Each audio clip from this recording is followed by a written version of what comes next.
Now, my guest today is someone who's not afraid to roll up her sleeves and follow her own dreams. And while doing this, Amanda Rose is encouraging other women to do exactly the same. Welcome, Amanda, to the show. Hello. You're working in the area now of consultancy, of helping people, as well as running courses and doing all that on the business circuit. But it's not always been that way, has it? No, not really. I always wanted to work for myself and help people, so I knew that it was a long, hard journey or road ahead, and I worked in the corporate world, in community volunteering, essentially to create a holistic person, you could say, to be able to be in a position to help others. You have to put in the work. As my mother always said, you've got to start from the bottom up. But I've always had a passion to help others, whether it's in business, community and so forth. But you're particularly focused on and passionate about helping women to achieve their success. Why that?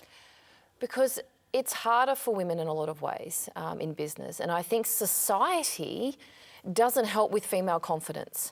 And even though, you know, they talk about women empowerment and so forth, the reality is when you go out into the workforce and wherever you go, women are seen as, you know, second rate or second best, or their voices aren't listened to in a meeting. And it's hard. And that, you know, chips away at a woman's confidence over time. So I wanted to make sure, I was an example of what can happen, and especially as a Christian woman, but also give them a pathway on how to do it. Often people talk about you should do this, but not how. But what is Business Women's Media then? How did you start that work? Well, that started because I wanted to write advice articles for women, in particular women that were ambitious, because it was seen as, you know, you shouldn't be ambitious, when I don't agree with that. And no one would publish what I wanted to say. So I started it myself. So I started my own website. I started with a radio program and then a website, and now it's global. And it's essentially advice for women who are serious about success. But it's a mix of traditional advice, wisdom, but also business advice on how to navigate today's world without compromising who you are. And how do you go about your work? How do I go about my work? Well, in many different ways. Essentially, I do a lot of consulting, and a lot of people approach me now. So I have a profile that I built myself over time to reach people that want to do what I do and be like I am. And that's what my ultimate goal was. That's why I started Business Women Media and other businesses as well. And so they come to me often. So I do a lot of speaking, and people will come up to me, and I always make myself available. And they often ask me, how do you do what you do, and why are you the way you are? And I can tell them freely and openly, is because I'm a Christian, is the reason why I have the confidence that I have. But also in business, this is how you navigate. This is what you need to do. This is how you handle that situation. Do you still find people find the person who might appear to be a powerful woman quite threatening?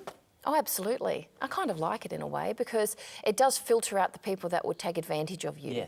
And I think women underestimate that. So often women, you know, dilute themselves thinking, oh, I don't want to be seen as threatening. I said, no, it will actually give you a nice boundary and a nice filter that people that want to take advantage will walk away, and the people that gravitate towards you and want to be like that, who need your help, will turn up at your doorstep. So how about the Christian faith and how this fits into all of this?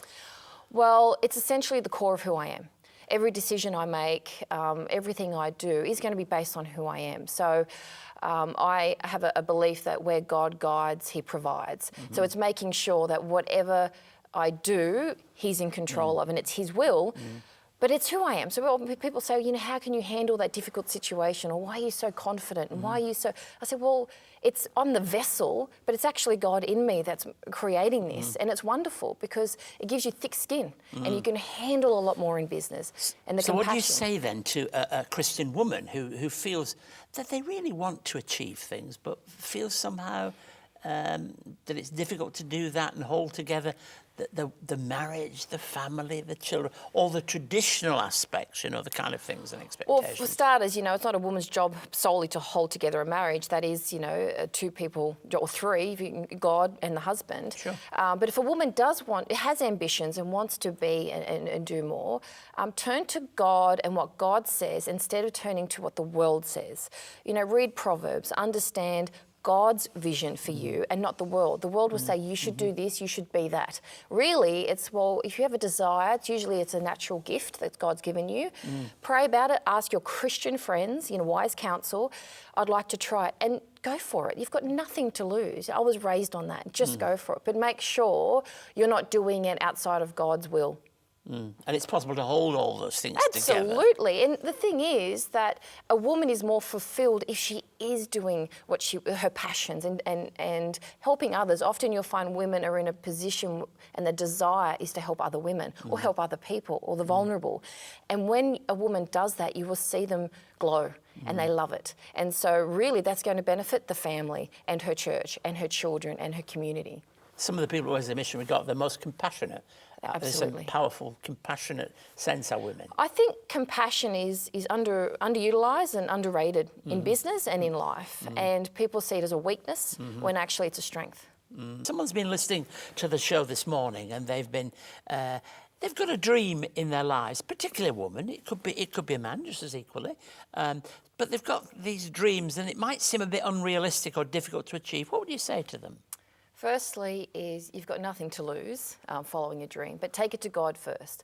Because if it's God's will, He'll give you the confidence, the resources, the people, everything you need for it to succeed. So where God guides, He provides. And so the person who's got an idea but a bit afraid to step out on their dreams, what would you say?